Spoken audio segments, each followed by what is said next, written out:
Hello and welcome to Focus on CR, an in-depth look at the faculty, students, and staff of College of the Redwoods.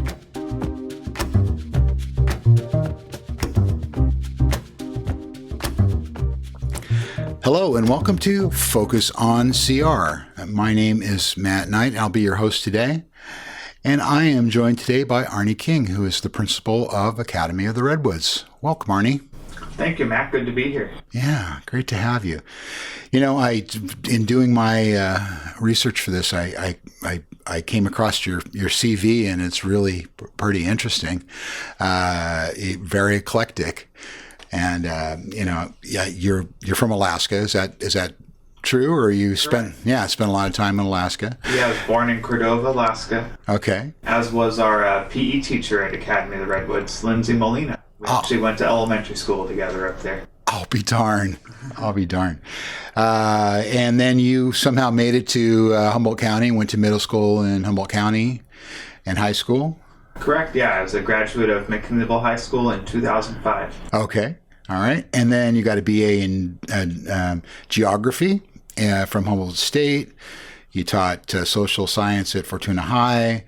And also at North Coast Prep, you taught a number of different things, including robotics and China studies. And then you also ran a vocational training center in Qinghai Province in China. Correct.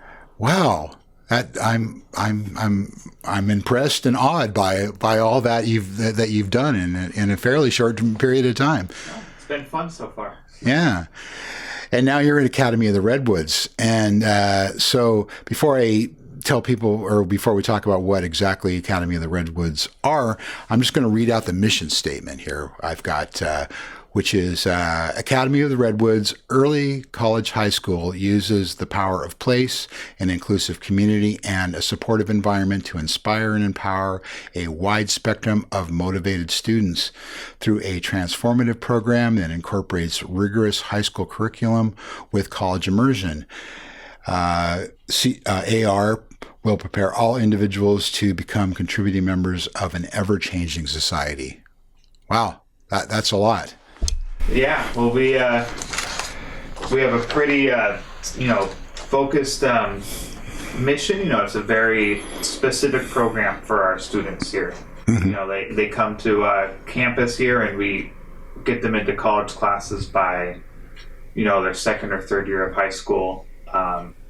And they graduate with somewhere between, typically around 30 to 50 college credits. So if you lean into the program, you can really get a lot out of it. Yeah. So let's back up a little bit and what makes Academy of the Redwoods different from a regular high school? That's a good question. We consider ourselves to be, just one of many great choices that are out there in our county. And I think our biggest advantage is being on the college campus and allowing the students here to really get an authentic early college high school experience and get that experience in college classes. We see a lot of success with our graduates when they go into college, having the experience, being in a college class with college professors, understanding the cadence of how college and university works, which is quite different than high school. And we work really hard to prepare them for that, from the first day of ninth grade. We really put a lot of years and workshopping and countless hours of team meetings into developing our tier and support systems that prepare students to succeed in the college environment early on. Well, it occurs to me that, and I'm just thinking back over my my high school career, is that the average ninth grader may not really be ready for a college situation. And do you think it's a special kind of motivated sort of student that would even be interested in that? I guess it just seems it would be daunting for a ninth grader to be in a college situation. It certainly is. That is daunting, and the students don't enter college classes, on the first day at AR. Okay. In fact, it's extremely rare for a ninth grader to take a college class in the spring semester, even more common in the second or third year. Now, it is a school of choice, and we have limited capacity for students to attend AR, and it is reaching a certain type of student. We have one of our other models is respect, responsibility, and choice, and that choice is a big part. You really have to choose to apply for AR. You have to choose to attend, and that in itself, that's a pretty big selector. Just that motivation in 8th grade to make a purposeful choice in your education. That pulls out a certain type of student. Sure, and I imagine there are advantages. Maybe there's some disadvantages. I can't think of what they might be, but advantages to be on a college campus. Just from coming from a high school situation myself here just recently, it just seems like it's a much calmer environment, and a lot maybe easier to focus in a lot of ways than I keep using the phrase regular high school, but a standard, what we think of as, just a public high school situation. There is, obviously a much stronger focus on academics at AR. And, we see our students really kind of buckle down early on in their high school time. Realizing that if they want to succeed within the program and succeed in those college classes that they're starting to take in 10th grade, that they need to use their time wisely. And the vast majority do. We do have some courses set up to support their college classes. So there's their seat time, with the high school teachers. Those students use those, what you might consider to be study halls. They're using those to, do the work for their asynchronous classes, or maybe they're,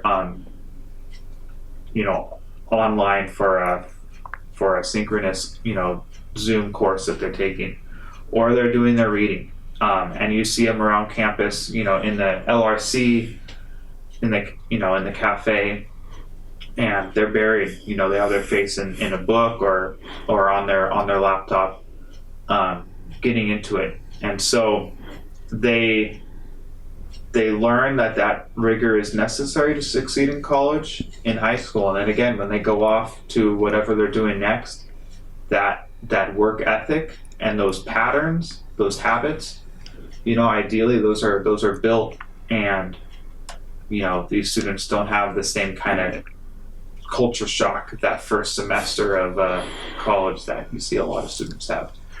Right, and you mentioned this briefly, but do AR students receive college credit as they go through their classes here?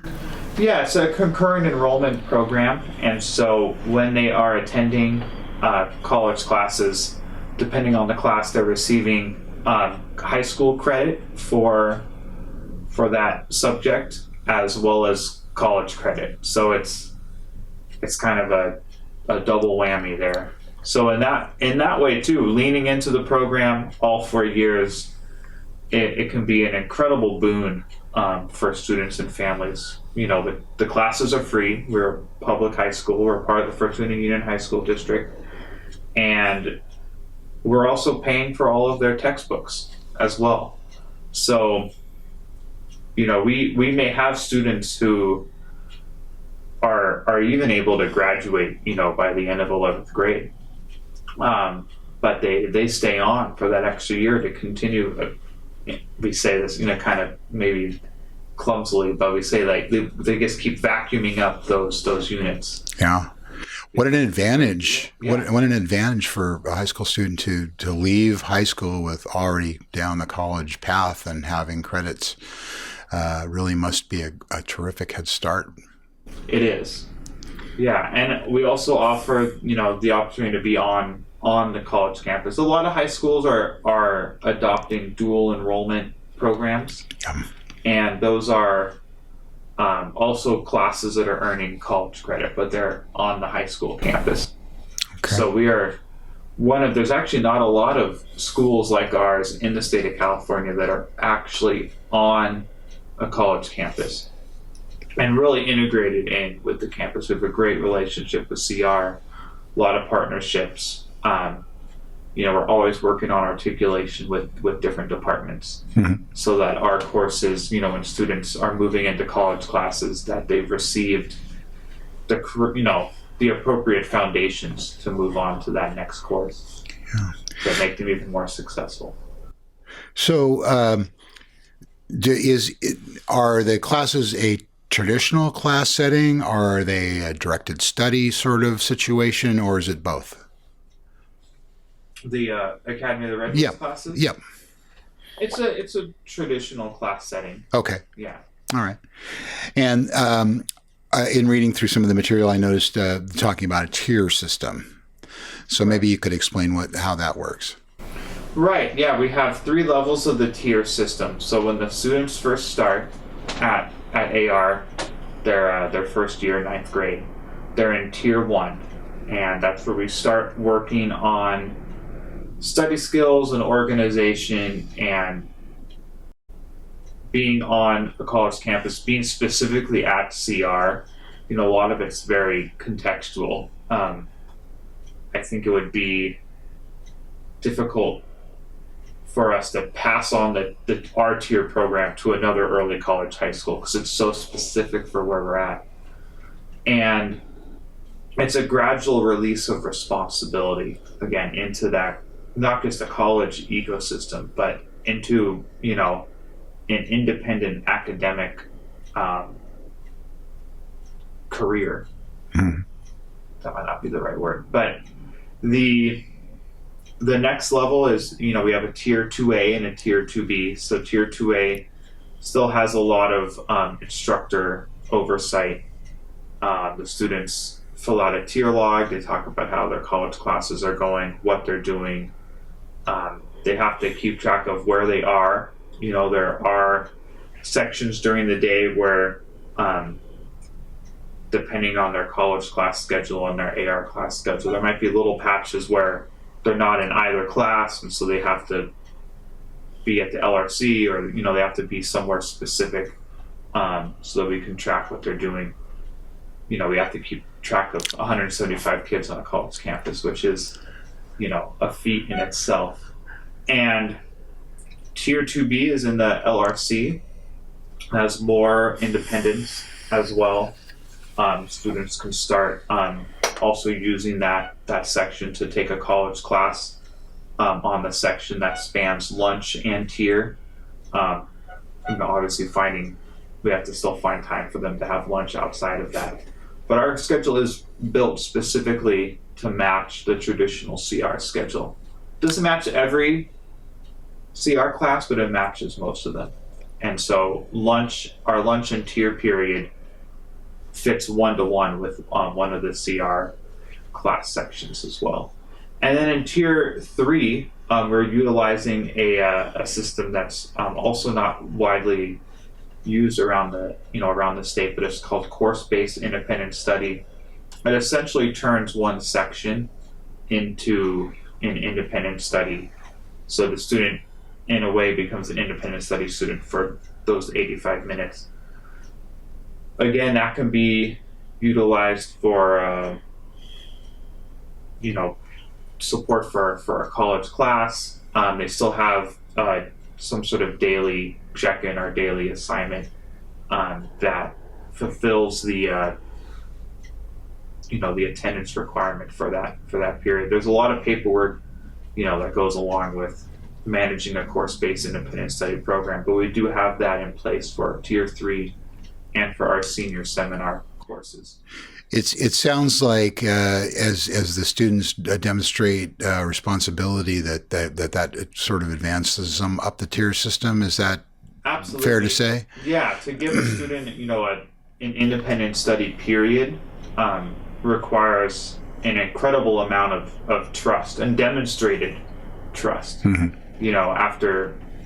After 3 years of being in our program, we're confident when we are approving a student for tier 3 that they're doing what they say they're doing, that they're engaged with the program, that they're a part of the community. And that's a big part too, Matt, is community is so, like was kind of alluded to in the mission statement, community is so important to a small school, to a small program like ours. And then paradoxically, we're also releasing them into this other environment, to this college environment, this release of gradual release of responsibility. And so as we're trying to build community, the students that we've have leaned in the most and have built the most trust, we're also starting to see the least. So that's where we kind of work on a community service portion of tier 3 as well. So part of tier 3 is giving back to the community. Okay. And staying engaged. So can you give me some examples of the types of community services that the students do? So for tier 3, when I say community service, it's service back to AR. So Okay. Tutoring younger students, helping at the beginning of the semester, the younger students find where their classes are. So it's the AR community that they're giving back to. Yeah. Correct. Awesome. So can you tell me or describe a little bit what the curriculum looks like? What sort of classes does AR offer? So we have the standard suite of classes that are required for California high school graduation, and then we actually have higher graduation requirements at AR, and that is A through G completion, which is the courses that the CSU and UC system require for entrance or transfer into their systems. So we at the AR level, we offer English, Algebra 1, Geometry, and Algebra 2. We have world history and U.S. history sequence there, and then government and econ, biology and chemistry.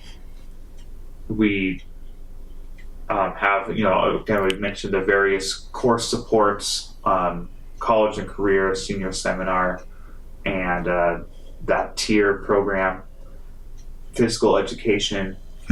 We have a foundations course, which is also for the first years, and that features some our health curriculum, as well as more kind of preparation, in terms of being a high school student organization. We also do driver's ed in that course. And then we have, we just brought back Spanish in order to, the language sequence we were depending on students taking college classes for. And that became kind of difficult through COVID to give students those 20 units that they need. So we were shoring up some of that difficulty, and we brought in a new Spanish teacher this year to do a Spanish sequence to help students get that requirement met. So what I noticed looking through some of the requirements, one of the requirements is additional elective coursework. Is that taking CR classes? Okay, all right. That'll be, So the CR classes, so students, we do depend on students taking CR classes in order to graduate. In fact, that is one of the aspects of the graduation requirements is meeting CR CR units. And So the college electives, and then of course many of our students will still get all of their language other than English or foreign language credit in CR classes, and then many of our students are moving on past our science and math sequences into CR and CR math and science classes. A lot of our students take poli-sci, so they kind of move past our social studies sequence and move into poli-sci. A lot of our students took Professor Emma Naker's class over the summer, for example. And we'll have students take music. We also have students complete some of the CTE certificate programs. Last year we had a student get the certificate in photovoltaic installation, the solar panel installation course. So every year we see about 3 or so students will graduate with 1 or more AAs. Wow. And then we get a certificate completer every few years as well. So I think you may have alluded to this, but I'll just get a little more specific. Do most of the students spend an entire 4-year career here at AR, or do you find that a percentage, finish up early, or is it sort of a mixture? Or how does that work out? Well, we do let in a small amount of 10th graders, incoming 10th graders at the before the beginning of the school year, and then that's it. We don't bring any students in after the beginning of 10th grade. I see. So that's I was just thinking more of accelerated, up an accelerated path to graduation. Are there, do you have a percentage of kids that finish up quicker, than you would in an ordinary high school? That's not our plan. Okay. Yeah. No, we don't intend on graduating students early. That's not part of the mission. I see. It happens, but it's not really something we're about. Okay. So you also mentioned earlier about being part of the Fortuna Union School District. Describe that relationship. How exactly does that work? Oh, I mean, it's essential to our being. Mm-hmm. We are one of 3 schools in that district, or 4 if you count the robust independent study program that they run as well. That's kind of the 4th site, and we depend on the district for just about everything, really. Transportation services for our students from Fortuna. That is our district. They, handle obviously all payroll, human resources. Everything. I worked at a different charter school in the area, and it takes a lot to run a school. And we have this luxury here of really getting to focus in on our program and having the strength and power and resources of a district behind us is an incredible advantage for AR. So now, I can't imagine trying to do this independently. Yeah. I was thinking, is this that sort of traditional relationship that schools have with a school district? If there was something out of the ordinary about it, but it sounds very much like it's you're part of the school district, you're one of the schools, and it's very much like any other school district. Yeah, so our student support counselor is on one of the sites down in Fortuna and our site. We have instructional coaches that come up from Fortuna High. So we are satellite only in that we are 20 minutes north, and that's the only way in which we're a satellite campus. So do all of your students come from the Fortuna area, or do you accept students from outside of Fortuna, or how does that work? We do. So we have students from various other parts of the county. About I'd say almost 60% of our students are from within the district, and then the rest come from outside of the district. And we have inter-district transfer agreements with other districts in Humboldt County. A lot of students who come up from Southern Humboldt, and we have a really good relationship with the Humboldt Transit Authority. Really serves our school well. It's an essential part of our success. Is the Humboldt Transit Authority. That Southern Humboldt bus. The drivers are great. It's a safe drive, and I love seeing all those kids, step off that bus. It's a long haul. We have students who come from Shelter Cove. Wow. Whitethorn. Oh my gosh. They're out there. We have a pretty large geographic spread, and that's, I think, one of our strengths. It definitely is a factor when it comes to organizing or considering events. Especially now we're coming out of COVID. And we're excited to hold, events again. It's like, oh yeah, we have people coming from, an hour north or a 2 hours south. So that's something to keep in mind as well. So why don't you tell me a little bit about your staff? How big is it? And, I don't, you don't want to overlook anybody, but I mean, you have some standout teachers. You just got a new history teacher. Is that correct? Yeah. So we just hired Andrew Freeman, our new history teacher. Came over from North Coast Prep. He's been teaching for nearly 2 decades, and he may not say this himself, but he is, he's a practicing historian as well. He really believes in the craft, and he's a creative teacher. And yeah, we have a team of 12, here on campus throughout the week, kind of our 12 essential core staff. And then again, we have, some support people who come from Fortuna High, either once a week or every other week. And having that small staff is really special. We're able to have weekly team meetings. We get together and, we discuss whatever it is that we need to discuss. And that's really special. That's not something that every school is able to do. As you get bigger, it gets a little more difficult to get everyone in the same room. Most of our teachers are up at the, we call it the SSC, the Student Success Center, or around CR, you might hear it referred to as Upper AR.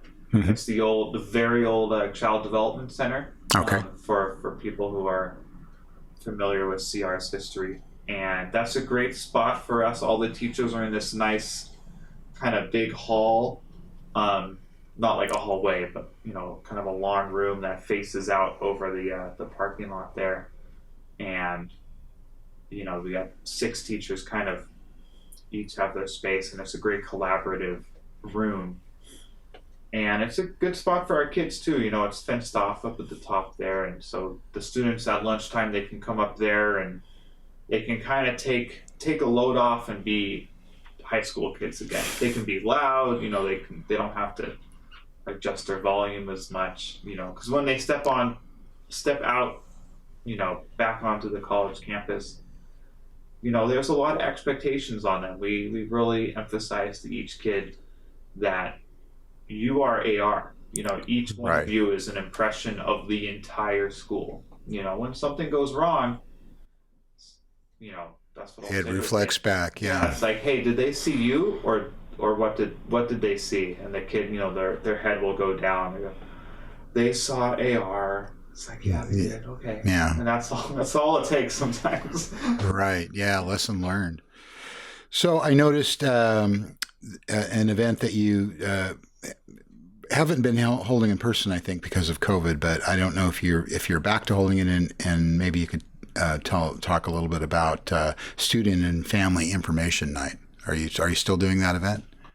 Oh yeah. So for prospective students, we'll be holding that in December, and we'll be getting the word out about that soon. We usually have it at the very beginning of December, the end of November, and that's a chance for families with the 8th graders to learn more about our program, to ask questions, meet the staff, and get information about how to apply. We open the application period up at that time in December, and we do kind of a spring orientation. We have it's a kind of like an interview with students. It's not a selective interview, but we actually do meet with each prospective student individually. Wow. Talk about the program, learn about them, and they can learn about us. And we also do have a math placement test. Unfortunately, with the small staff, we have to start students at Algebra 1 and then go, from there, again, to prepare them for potentially taking, college CR level mathematics courses. And, that's one of the selectors that we do have in place. We work with the middle schools in our district to make sure that the feeder schools know what kind of concepts are going to be covered on the test that they'll need to know for Algebra 1 and AR. And a lot of the math teachers at our feeder schools do a really great job at preparing students in those concepts. And they're not special concepts just to us, it's concepts that the students will succeed with if they decide to go to Fortuna High or wherever they decide to go. But that is one selector that we do have in place, and for the time being, that could maybe change down the road. Sure. Yeah. So we're getting ready to wind this up. So why don't you give us some contact information? How would people find out about the about Academy of the Redwoods, and how would they get in contact with you or someone who's representing the school? Absolutely, yeah. So we can be reached at 707-476-4203. That's our main office number.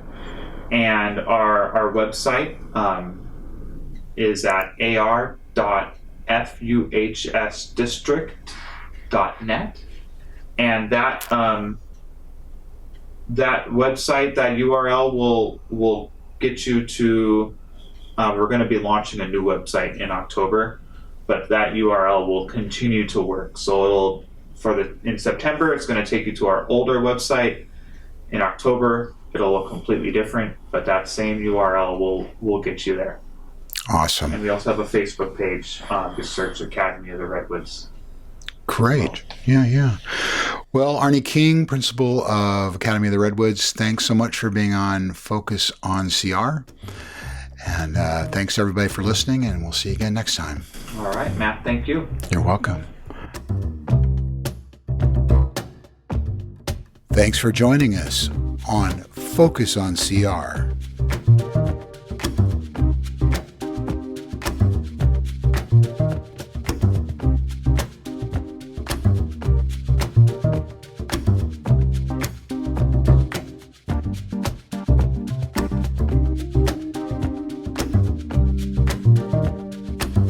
Focus on CR is produced by Access Humboldt. Local voices through community media.